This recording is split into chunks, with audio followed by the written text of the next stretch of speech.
Hello everyone, welcome to your daily card reading for October 17th, 2014.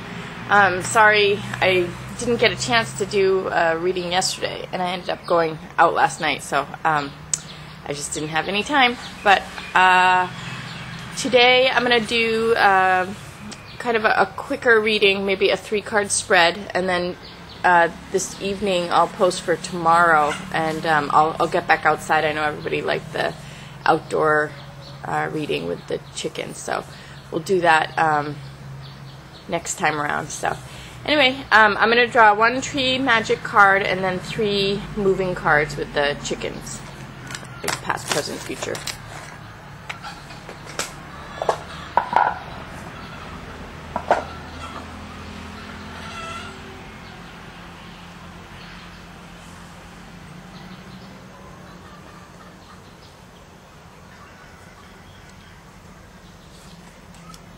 Okay, Acclaim. Just had this a few days ago too. It says the honey days of dreams, the honey days that dreams are made of, sweeten all that is to follow.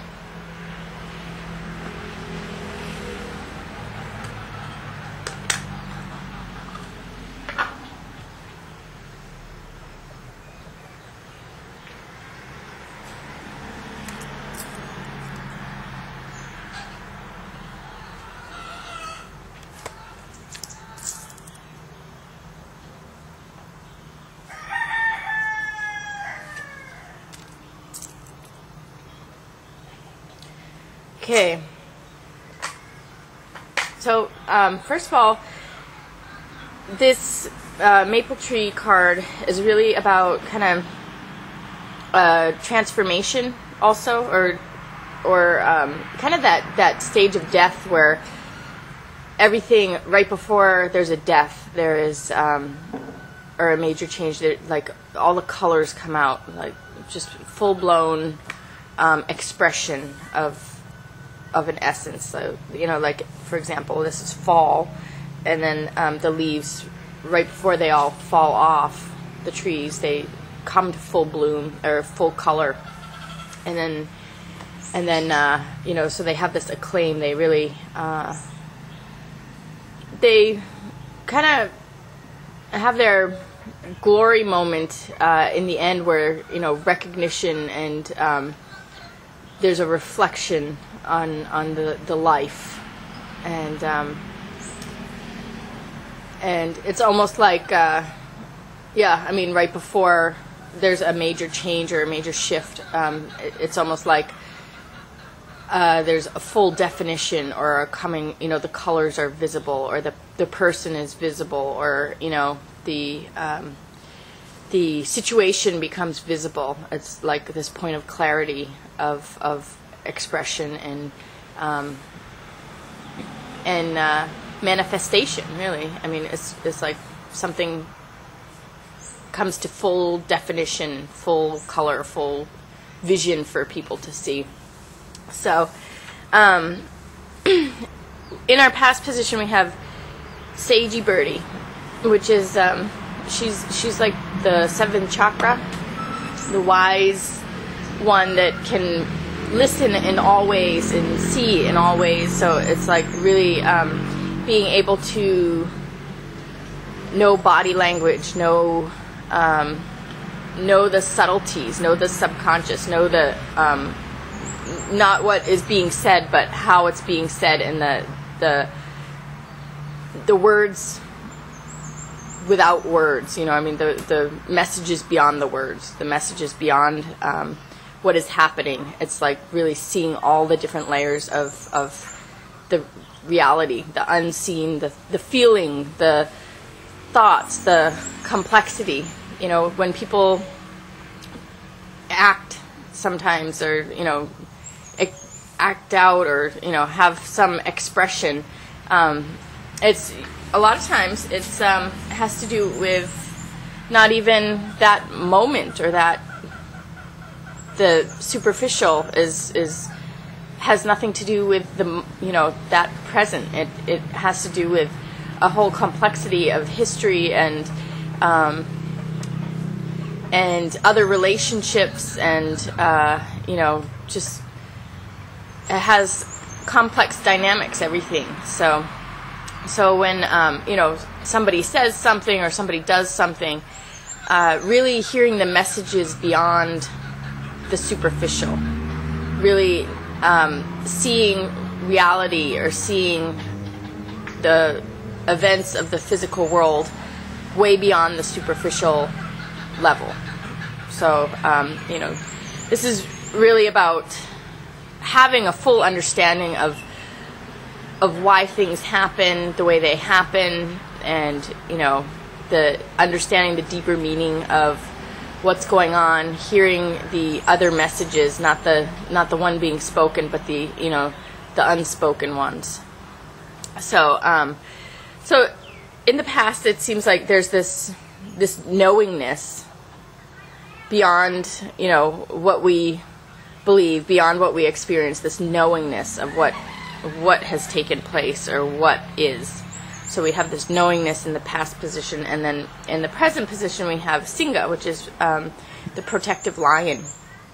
And Singha has to do with being able to really feel the animal natures of people. So, however somebody's acting, you know how to kind of counter it or relate to it in a way that works for you and for everybody else, and to kind of not let things get in the way, not let drama have any power, to really be able to protect yourself, protect your spirit, protect your life from anything that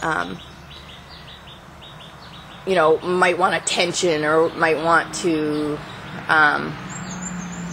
mess around with your life, mess around with your personal story or your personal space. So this is really about being able to protect yourself, being able to protect others, just knowing what's best for yourself and others, and really being able to feel that. So Singha is also a lion, so it has a lot to do with being firm and strong in your will. The ego is just the sense of self. It's the identity, and there's a healthy way that we can protect our ego, and there's a healthy way we can preserve our space in our life and our sense of self, where we don't allow people to pick away at us. We don't allow people to take away from us. So this is saying that, right now there's some kind of drama, or somebody, people who want to have conflict and really being beyond it and not allowing it to influence you as you are, and really being able to kind of deflect anything that comes at you, and not taking it in, and not having a problem with it. So anyway, this is present, and then future is love coming back, and this is Melba, and she has to do with the Aboriginal, just like toast in Australian, but she has to do with just the concept of like really deep, true love that is unique in the sense that it's very monogamous. It's just very two people, and strong bond of love between two people. And but it could also be love returning in any sense of love, like a friendship, or anything that to us is something very sacred, some love that's very important for us is returning. And I just want to say that there's a lot of loyalty and devotion with this love. So if it's not a partner or a strengthening of a partner bond or a return of a love within a partnership of romantic love, it could be just love of self, love of life, love of friendship, love of family, and just having this strong loyalty and this really unique fit with this love, like this strong bond of uniqueness between you and another, where only these people can appreciate you in that way, and vice versa. So there's this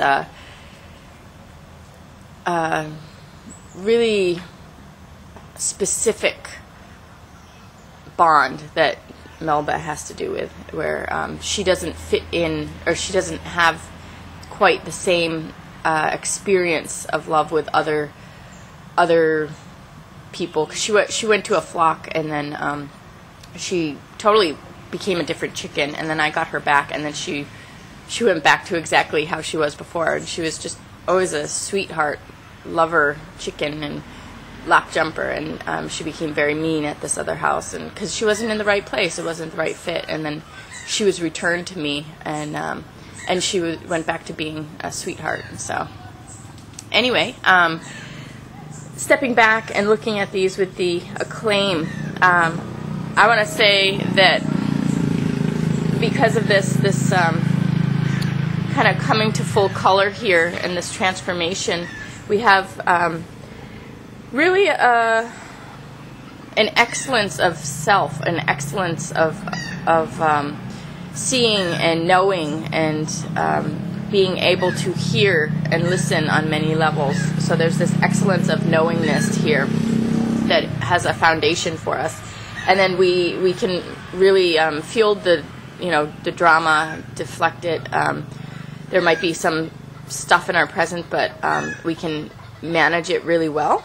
And then with the future card, we have this love returning, and with the Acclaim, the maple tree, we have this kind of this really high honor or high recognition in the way people have lived their lives, in the way people have handled situations, in the way we have played life out, with all the drama and all the stuff going on. It's like this real positive underlying truth that is surfacing here. So we have this Acclaim, this coming to full color and being able to see the story. This is really about seeing it, and this is about doing it right and dealing with it right and having everything protected, like things didn't go wrong, things went right, and then really having that love return to us. So, and then we have a little squirrel in the tree, which has to do with having resources from life experience. We have a little, the squirrels gather the nuts, so it has to do with resources. So anyway, I hope everyone got what they needed out of this today, and I will see you tomorrow for an outdoor reading. Thanks a lot.